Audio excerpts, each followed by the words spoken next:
Toujours à bord de l'XPRN Oculax, au poste de contrôle dans le Terminal 6, le commandeur Tartinus ayant fini de convaincre à coups de baffe le commissaire Jean-Luc Bourrin, ce dernier commence donc à révéler ce qu'il pense savoir à propos de la singulière influence qu'a l'artefact sur eux. Reprenons donc où nous nous étions arrêtés lors du dernier épisode.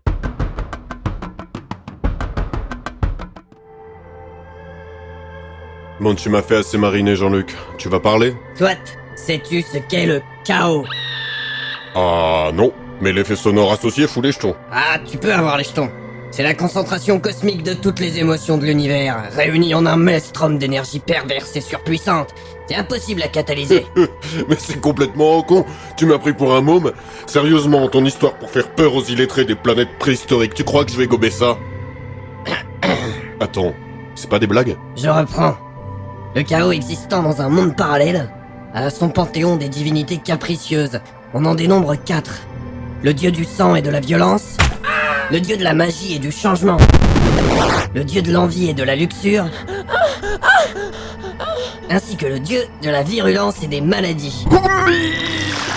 Ces dieux se servent d'outils et de failles dans notre dimension pour corrompre et étendre leur influence. Contre qui crois-tu que l'impérium de l'humanité se bat essentiellement ? D'instinct, j'aurais dit les orques. Et les Eldar. Ou les aliens voraces de tyrans. Ouais, et ben t'as tout faux. La récurrence de ces menaces est anecdotique comparée à l'ennemi intérieur que représentent les seuls humains corrompus par le chaos. À notre connaissance, l'Empire Tau n'a jamais été en contact avec le chaos. Et nous émettions également l'hypothèse que ta race... Ta race toi-même, enculé. Là, c'est malin. On se disait que les Tau étaient possiblement immunisés contre le chaos. Je vois. Je crois que cette dernière hypothèse est à écarter. En effet, plus le temps passe et plus tu deviens con. Mais peut-être que je vais apprivoiser cette énergie et m'en servir pour me venger de Farsight et de son mépris. En toute franchise, je sais pas où ça peut mener sur un Tau. Tu es comme qui dirait un prototype. Exact. Tu as encore toute ta tête à cet instant. Et tu sais qu'il est plus sage de larguer cet artefact dans le vide astral. Mais j'en ai aucune envie. Ta corruption a déjà coûté la vie de clair-obscur. Je vais pisser. Quand je serai revenu, j'espère que tu auras fait le bon choix. Jean-Luc, pourquoi ne menaces-tu pas de me tuer directement si je fais le mauvais choix ? La curiosité, Tartinus. Et puis je pourrais toujours te tuer si ça dégénère. Me voilà rassuré. Me tuer si ça dégénère. Tu parles. À mon avis, voulait dire je sais pas comment piloter ton vaisseau et j'ai peur de me faire tuer par tes guerriers de feu. Quelle fierté mal placée, va. Je te signale que j'entends tout ce que tu dis. Je rêve ou tu chies la porte ouverte ? Change pas le sujet. Alors comme ça, j'aurais peur du vaisseau en feu piloté par la peur de pas savoir tuer tes guerriers machin. Ouais, c'est presque ça, ouais. Tu vois, rien ne m'échappe. La vérité, c'est que t'as rien compris du tout. Ouais, mais si j'ai la fierté mal placée, c'est que t'es de mauvaise foi. Dans ta bouche, tout ça, ça sonne comme un autoportrait du début à la fin. Ouais, mais c'est pas important en fait. Revenons à nos oignons. Que fais-tu de l'artefact du chaos ? Eh ben, figure-toi que j'ai eu pensé à l'avaler. Mais finalement, je vais m'en débarrasser. J'ai pas encore perdu toute la sagesse qui caractérise ceux de mon espèce. Tu prends la bonne décision. Le commandeur Tartinus s'approche d'une trappe semblable à un vide ordure. Cette dernière lui permettant d'évacuer un objet dans le vide intersidéral. Il prit l'artefact du chaos, qui luisait d'une lueur mauve pâle et malsaine. Tartinus luttait contre lui-même pour déposer l'objet dans le réceptacle.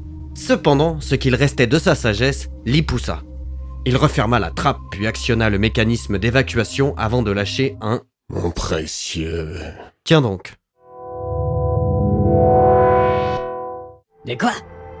Qu'est-ce que tu viens de dire ? Rien, je pensais juste à ce vieux conte humain avec des hobbits et un anneau maléfique qui finissent dans un volcan. Ouais. Quelque part, le vide de l'espace, c'est mon volcan. Ben, si c'est de la poésito, laisse-moi te dire que c'est de la merde. C'est une métaphore. Mais ouais, c'est de la merde tout pareil. Quelque chose me dit que tu connais pas ce mot. Pourtant, les humains aussi font de la poésie. C'est la même chose, la poésie c'est pour les tarlouses. Tu peux m'expliquer à quoi ça sert à partir du moment où tu peux pas la picoler, tu peux pas gagner de l'argent avec, ni recharger une arme ou encore avoir une femme. Mais détrompe-toi, tu peux séduire une femme avec de la poésie. Parfois, j'ai l'impression d'en savoir plus sur ton espèce que toi-même. Séduire ? Mais pourquoi tu veux faire compliqué ? Tu peux m'expliquer à quoi ça sert à partir du moment où tu peux payer ou contraindre par la force ? Effectivement, j'avais oublié que je m'adressais à un détraqué du bulbe. C'est une bonne chose que l'artefact soit resté entre mes mains et pas dans les tiennes. Ah bah je te le fais pas dire, parce que moi je t'aurais fait croire que je l'avais jeté dans le vide intersidéral, alors qu'en fait je me le serais mis dans le... Bordel, qu'est-ce qui se passe ? Putain de nom d'un balteur !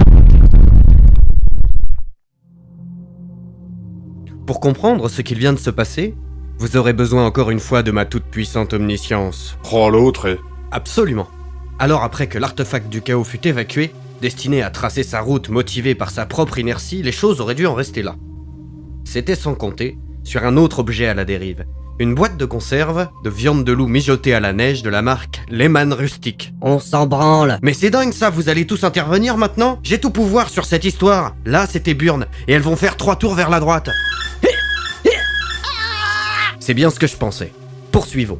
L'artefact entrant en collision avec la boîte de conserve fit résonner dans le monde immatériel des dieux du chaos l'envie de Tartinus et Jean-Luc, encore à proximité de l'artefact.